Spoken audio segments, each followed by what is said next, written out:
Le président Adjadouil a demandé le remplacement de l'ambassadrice de l'Union européenne suite à la conférence de presse qu'elle a donnée le 26 février dernier, a dévoilé aujourd'hui le journal en ligne Africa Intelligence.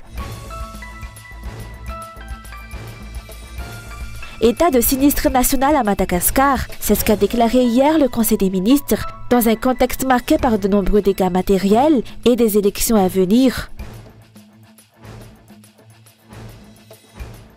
Dans l'actualité internationale, le président du Zimbabwe a déclaré mercredi l'état de catastrophe nationale, le pays d'Afrique australe étant en proie à une grave sécheresse liée au phénomène climatique El Niño qui a fait ressurgir le spectre de la faim pour des millions de personnes.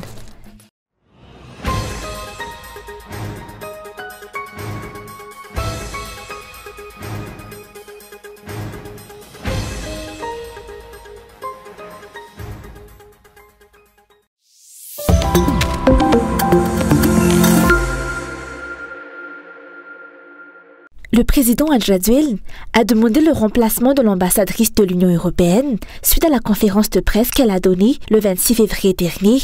Le journal en ligne Africa Intelligence, qui a publié cette information aujourd'hui, indique que le président Radouil a été agacé par les propos qu'elle a tenus. Ainsi, il a demandé à Bruxelles son remplacement et il ne souhaite plus que cette dernière représente l'Union européenne à Antananarivo.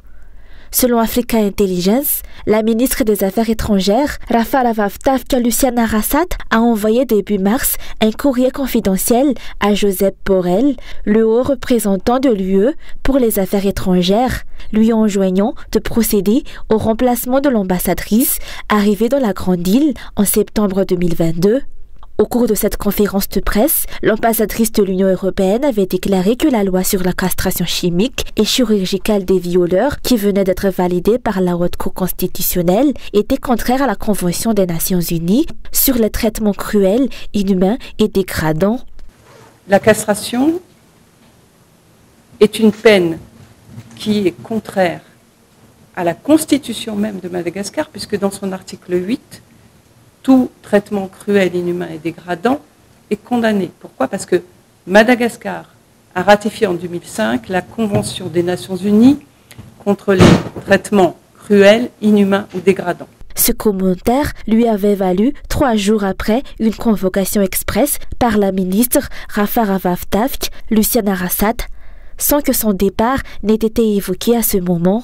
Contacté par Africa Intelligence, le siège de l'UE a confirmé que le service européen d'action extérieure, en consultation avec le gouvernement malgache, était en train d'examiner la demande de remplacement émise par Antananarivo. S'il était acté, ce mouvement pourrait intervenir lors de l'exercice annuel de rotation des chefs de délégation qui se tiendra en septembre. Sur un tout autre plan, l'ambassadrice de l'Union européenne avait par ailleurs exprimé, au cours de cette conférence de presse, la frustration des partenaires de Madagascar concernant l'entretien du réseau routier. Nous sommes régulièrement frustrés de voir que depuis des années, le fonds d'entretien routier n'a pas les moyens d'entretenir ce réseau. Si vous n'entretenez pas avec l'entretien courant les routes, vous avez des routes qui durent 5 ans. Or, elles doivent durer au moins 15 ans. Et honnêtement, ça n'aiguise pas l'appétit des partenaires quand on voit que les routes ne sont pas entretenues pour de nouveau mettre des centaines de millions sur la table pour financer de nouvelles routes. C'est à fond perdu. Cette demande de remplacement montre que même les diplomates ne peuvent pas s'exprimer à Madagascar sous peine d'être considérés comme persona non grata. Toujours est-il que c'est la première fois dans l'histoire du pays que l'exécutif demande le départ d'un ambassadeur de l'Union européenne. L'ambassadeur de France, François Goldblatt, est le dernier fonctionnaire en date à avoir été démis de son poste de cette façon en 2015 par le président Razonarmapian.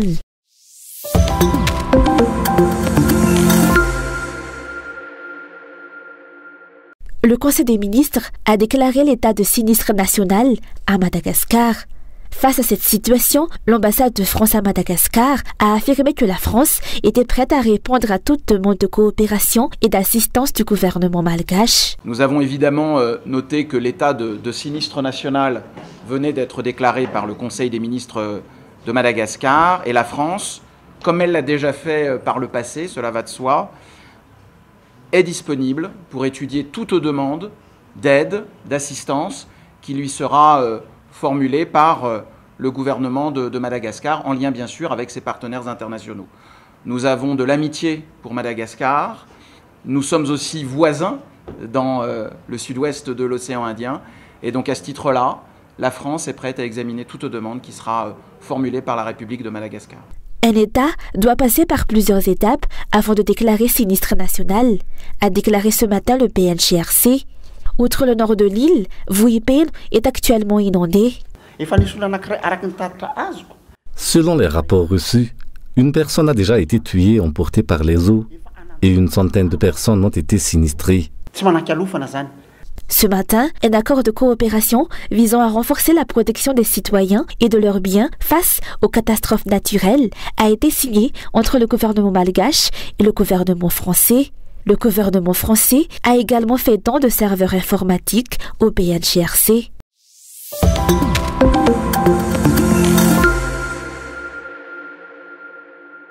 Personne n'a le pouvoir de déchoir Christine Razanamasu de son poste de députée d'Ambat-Financian, si ce n'est les citoyens qui l'ont élue à ce poste, a déclaré le général Ferdinand Rasakarmanan, officier à la retraite. Selon lui, cette décision de la HCC bafoue totalement les droits des électeurs. Il a ajouté que les actions des dirigeants et de leurs partisans sont totalement contraires à la loi.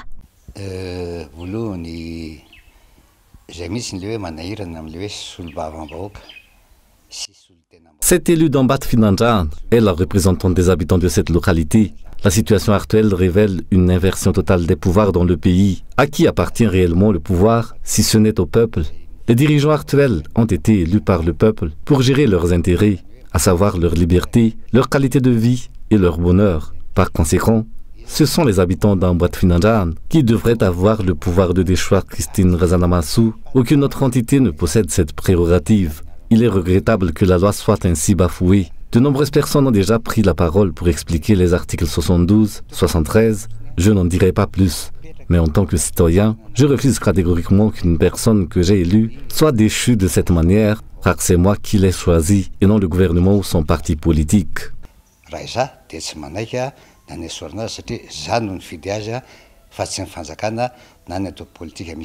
Selon ce dernier, si ces violations de la loi persistent dans le pays, la situation de Madagascar deviendra difficile et délicate, surtout devant le reste du monde. Il estime que la HCC devrait mettre en place une nouvelle institution chargée de juger ces affaires, afin d'éviter toute décision partiale et anticonstitutionnelle de sa part.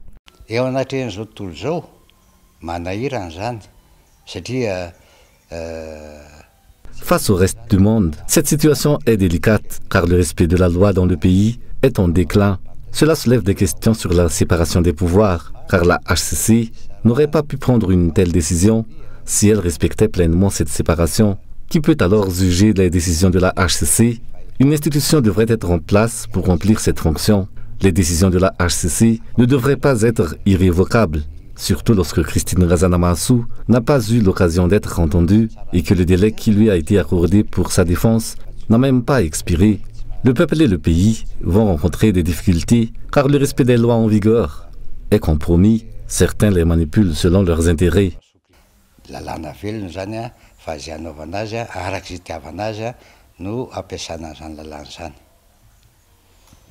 La situation actuelle démontre que les principes fondamentaux qui font de Madagascar un État démocratique sont bafoués. Le vote du peuple a été violé et ceux qui expriment leurs opinions dans le pays sont persécutés.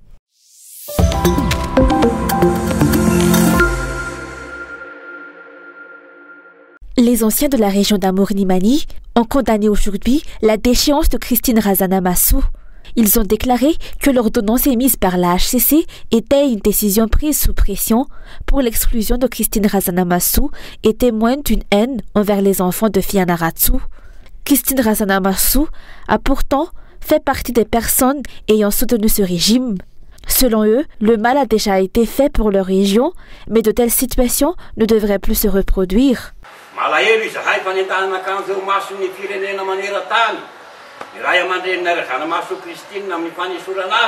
Nous sommes profondément attristés par l'humiliation subie par notre mère, Christine Razanamassou, lors de cette échéance en tant que députée devant le pays et le reste du monde.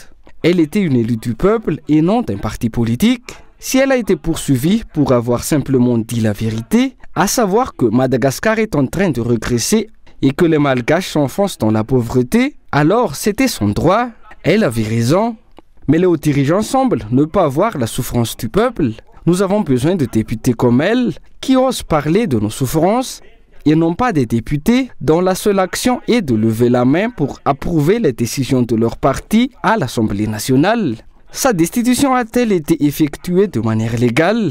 Pour nous, il s'agit d'une décision prise sous la pression du MAPAR. C'est une décision visant à exclure notre mère et qui témoigne d'une haine envers les enfants de Fenaratsu. Si nous regardons l'histoire, Christine Razanamassou a été l'une de celles qui ont contribué à l'ascension de ce régime depuis 2009. Et voilà comment elle a été traitée.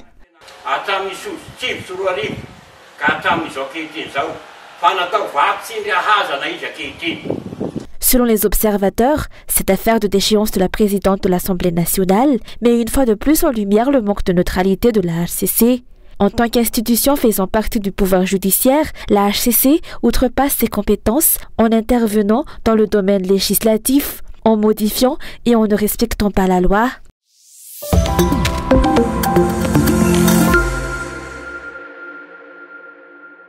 Les habitants d'Anivranovac, dans la région de Diana, ont exprimé leur mécontentement aujourd'hui quant au manque d'électricité. Brandissant des pancartes et entonnant des chants de protestation, ils ont réclamé le rétablissement du service électrique.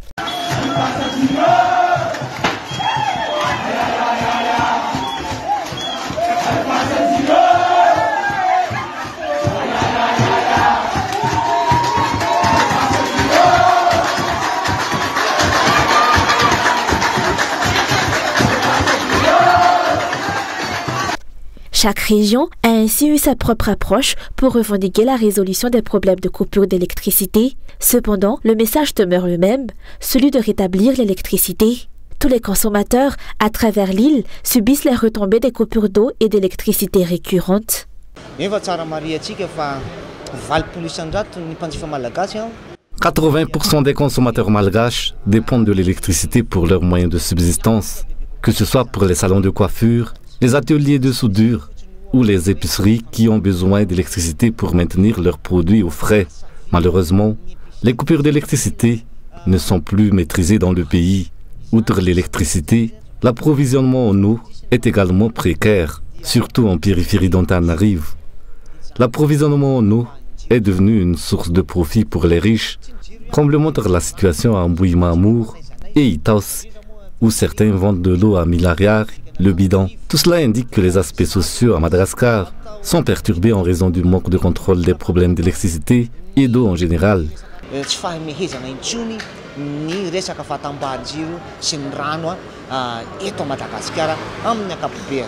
En outre, la société Jirama est utilisée comme un moyen de profit par certaines personnes peu scrupuleuses, ce qui est inacceptable, ont déclaré les défenseurs des droits des consommateurs. L'égalité dans l'application de la loi est également exigée afin que tous les responsables de la détérioration de la société Jirama soient poursuivis et punis.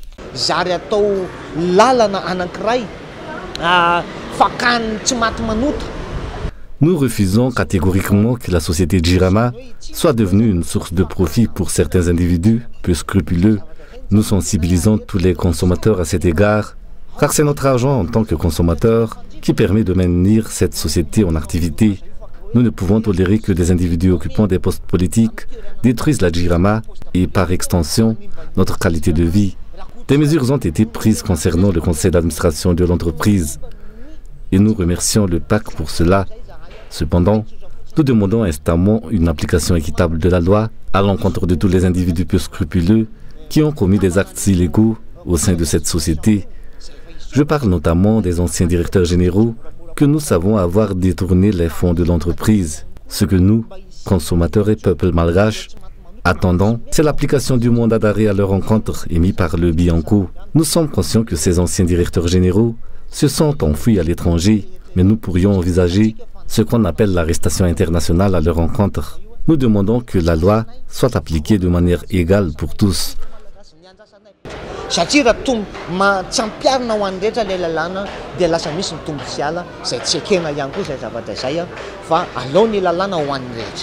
Jusqu'à présent, aucune des promesses faites par les dirigeants et les responsables pour résoudre les problèmes de la Chirama, que ce soit à l'égard des consommateurs ou du personnel de l'entreprise, n'a été tenue. Les Malgaches vivent dans l'obscurité et font face à des difficultés en raison de ce manque de responsabilité. Le secteur de l'énergie devrait pourtant être géré sans problème, avec une bonne gouvernance et une stratégie efficace d'utilisation des ressources naturelles telles que le soleil, l'eau et le vent.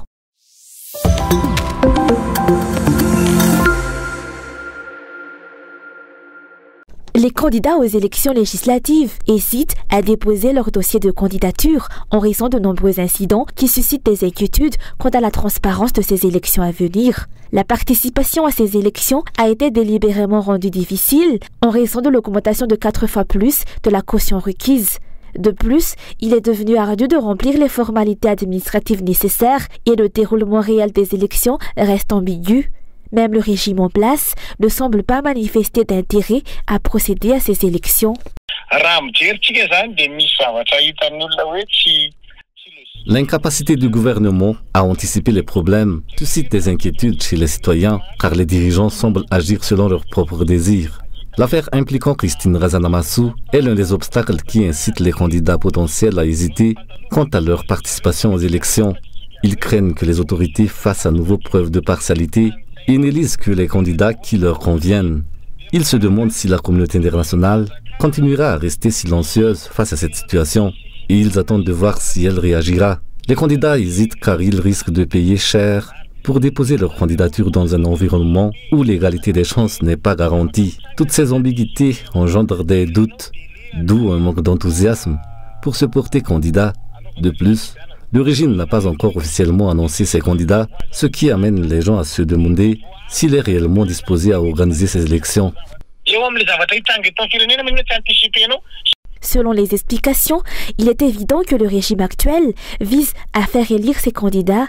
De nombreuses décisions prises par ce régime semblent dépourvues de logique et une forme de dictature semble prévaloir, caractérisée par l'injustice et l'illégalité. Des décisions manifestement illogiques sont actuellement prises dans le pays. Prenons par exemple le rapport du Conseil des ministres d'hier. Ils ont débuté leur rapport en énumérant les différents dégâts matériels causés par les récentes catastrophes naturelles, sans faire de distinction entre les régions touchées par les cyclones et celles qui ne le sont pas. Gouverner, c'est anticiper. Ils auraient dû tenir compte du délai restant pour préparer les élections législatives, qui est maintenant d'un mois et quelques jours seulement. Est-ce que le gouvernement pourra rénover les infrastructures endommagées par le cyclone dans ce laps de temps avec son attitude nonchalante habituelle? Par conséquent, ils auraient dû anticiper et prendre la décision dès hier, lors du Conseil des ministres, de reporter les élections législatives dans les régions touchées par le cyclone. Cela ne devrait pas poser problème pour les autres régions, car les élections législatives sont des élections de proximité, bien qu'ils aient mentionné les dégâts matériels, tels que les ponts et les routes détruits. Pourquoi n'ont-ils pas anticipé les conséquences de cela sur les événements à venir dans le pays? Rappelons que le délai de soumission des candidatures pour les élections législatives expire le 8 avril, soit dans 4 jours. Cependant, jusqu'à aujourd'hui, certains districts n'ont pas enregistré un seul candidat déclaré.